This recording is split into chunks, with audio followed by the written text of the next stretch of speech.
અમદાવાદ શહેરના માનનીય police commissioner સાહેબની સૂચના અને માર્ગદર્શન છે કે આપણા સમાજમાં જે ડ્રગ્સની બદી છે એને નાબૂદ કરવા માટે અમદાવાદ શહેર ક્રાઇમ બ્રાન્ચ સતત કાર્યરત છે. માનનીય પોલીસ કમિશનર શ્રી અમદાવાદ શહેર, સંયુક્ત પોલીસ કમિશનર શ્રી અમદાવાદ શહેર તેમજ ડીસીપી શ્રી ક્રાઇમ બ્રાન્ચના નેતૃત્વમાં આ જે કાર્યવાહી કરવામાં આવી છે ડ્રગ્સ વિરુદ્ધમાં, એમાં જે ટીમનું નેતૃત્વ ડીસીપી શ્રી ક્રાઇમ સાહેબે કરેલ છે અને આ અનુસંધાને એક એનડીપીએસ કેસ ખાનગી બાતમી આધારે ક્રાઇમ બ્રાન્ચની ટીમને જે બાતમી મળી હતી એ આધારે ઇન્ટરનેટના માધ્યમથી રમકડા અને અન્ય ખાદ્ય સામગ્રીની આડમાં જે યુએસએ, કેનેડા અને થાઈલેન્ડ જેવા દેશોમાંથી અલગ અલગ પાર્સલ્સનો જે જથ્થો ચેક કરવામાં આવે અને એમાંથી અલગ અલગ પ્રકારના હાઇબ્રિડ ગાંજા, એમડી ડ્રગ્સ અને અન્ય ડ્રગ્સનો જથ્થો એમ કરીને કુલ 3,45,25,000 રૂપિયાનો જે મુદ્દામાલ છે એ કબજે કરી અને એનડીપીએસ એક્ટ અંતર્ગત કાર્યવાહી કરવામાં આવેલ છે. આમાં જે સમગ્ર ઓપરેશન જે હતું એમાં ક્રાઇમ બ્રાન્ચની ટીમને ખાનગી બાતમી મળી હતી કે આપણા અમદાવાદ શહેરમાં શાહીબાગ વિસ્તારમાં જે ભારતીય પોસ્ટ વિભાગની ફોરેન પોસ્ટ ઓફિસના વિભાગમાં અમારું ક્રાઇમ બ્રાન્ચનું સંકલન જે કસ્ટમ્સના અધિકારીઓ સાથે હતું એ બાતમી આધારે એમાં કુલ અનક્લેમ્ડ પાર્સલ્સ 105 જેટલા પાર્સલ્સ, જેમાં એવી શક્યતા અને શંકા જાહેર કરવામાં આવેલી હતી કે આમાં આ પ્રકારના તમામ ડ્રગ્સ છે જે રમકડા અને અન્ય ખાદ્ય પદાર્થની આડમાં આવી રીતે પેક કરી અને સીલ કરી અને વિદેશથી મોકલવામાં આવ્યા છે. તો આ અનુસંધાને જે કસ્ટમ્સ કચેરીના અધિકારીઓના સંકલનમાં રહી અને ક્રાઇમ બ્રાન્ચની ટીમે આ 105 જેટલા પાર્સલ્સને પંચો રૂબરૂ તપાસ કરી અને આગળની કાર્યવાહી કરી. તેમાં આ પ્રકારના ડ્રગ્સ મળી આવેલ છે. ક્રાઇમ બ્રાન્ચ અને કસ્ટમ્સ વિભાગની ટીમને ફોરેન પોસ્ટ ઓફિસમાંથી આ જે ઘણા લાંબા સમયથી આ ચેકિંગ કરવા અંગેની જે બાતમી હતી એને ફાઇનલી આ રીતના જ્યારે શંકા જણાઈ તો ચેક કરીને આ પ્રકારના ડ્રગ્સ મળી અને આ ક્વોન્ટિટીમાં સીઝ કર્યા છે, જેમાં હાઇબ્રિડ ગાંજો છે જે 10,550 ગ્રામનો છે, જેની કિંમત 3,12,50,000 જેટલી થાય છે. ચરસ જે મળી આવેલ છે 79 ગ્રામ, જેની કિંમત 3,95,000 જેટલી થાય છે. એમડી ડ્રગ્સ પણ આ જથ્થામાં મળી આવેલ છે, જેની કિંમત 24,80,000 જેટલી થાય છે અને જે 248 ગ્રામ જેટલું એમડી ડ્રગ્સ પણ સીઝ કરવામાં આવેલ છે. અને આ ઉપરાંત કેનિબિસ ઓઇલ જે પણ એક એનડીપીએસ પદાર્થ છે એ પણ કબજે કરવામાં આવે છે, જે કાચની ટ્યુબમાં મળી આવેલ છે. એને પણ 32 જેટલી કાચની ટ્યુબ્સ સીઝ કરવામાં આવેલી છે. આ ગેરકાયદેસર રીતે આ સમગ્ર સામગ્રી જે પોસ્ટ ઓફિસના જે સેન્ટર છે, જે ગુજરાતનું સેન્ટર છે ત્યાં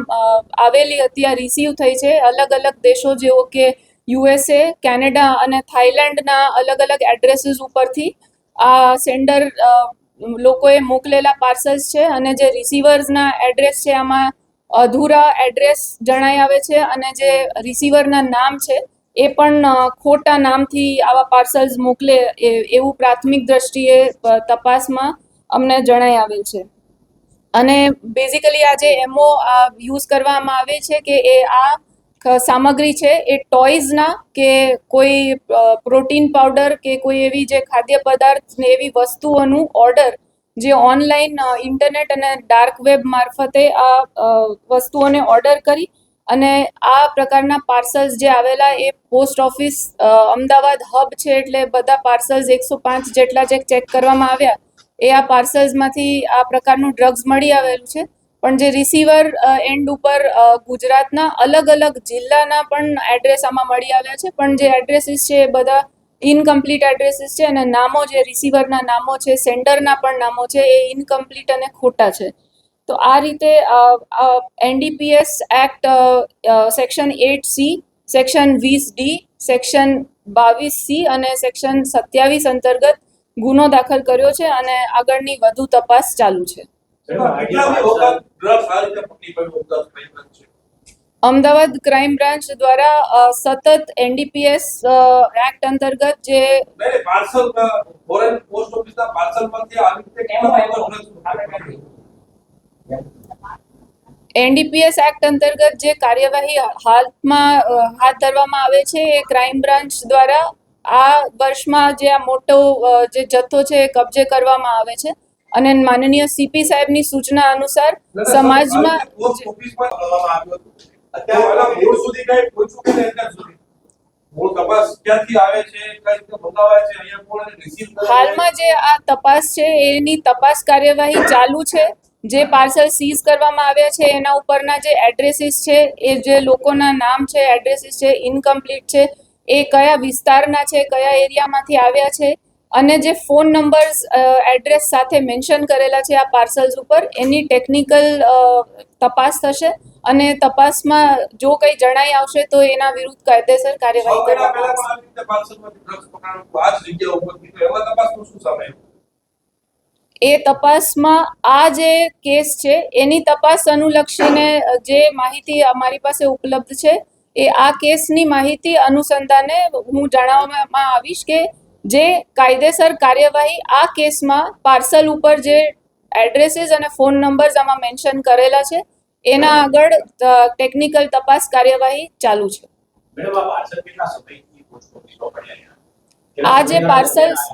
આ જે પાર્સલ્સ હતા ક્રાઇમ બ્રાન્ચની જે ટીમ છે એમને ખાનગી બાતમી મળેલી હતી કે આ પ્રકારના પાર્સલ્સ નું જે આયાત વિભાગ છે એમાં આવે છે અને જે પાર્સલ્સ જ્યારે ચેક કરવામાં આવ્યા તો આ ઘણા સમયથી અનક્લેમ્ડ પાર્સલ્સ હતા એ પોસ્ટ ઓફિસ ખાતે આ પાર્સલ્સને કોઈ ક્લેમ નહોતા કર્યા અધૂરા એડ્રેસ હોવાના કારણે. આજે પાર્સલમાં જે એડ્રેસ લખેલા છે કયા કયા શહેરના એડ્રેસ છે જે સરનામા છે કયા કયા શહેર? આમાં જે અમદાવાદ જે પોસ્ટ ઓફિસ છે એ ફોરેન પોસ્ટ ઓફિસ એ ગુજરાત સ્ટેટનું હબ છે એટલે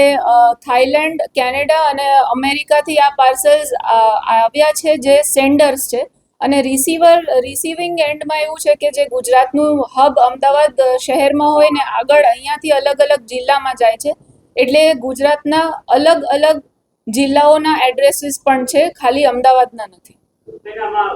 કોણે વિદેશથી કઈ કે પાર્સલ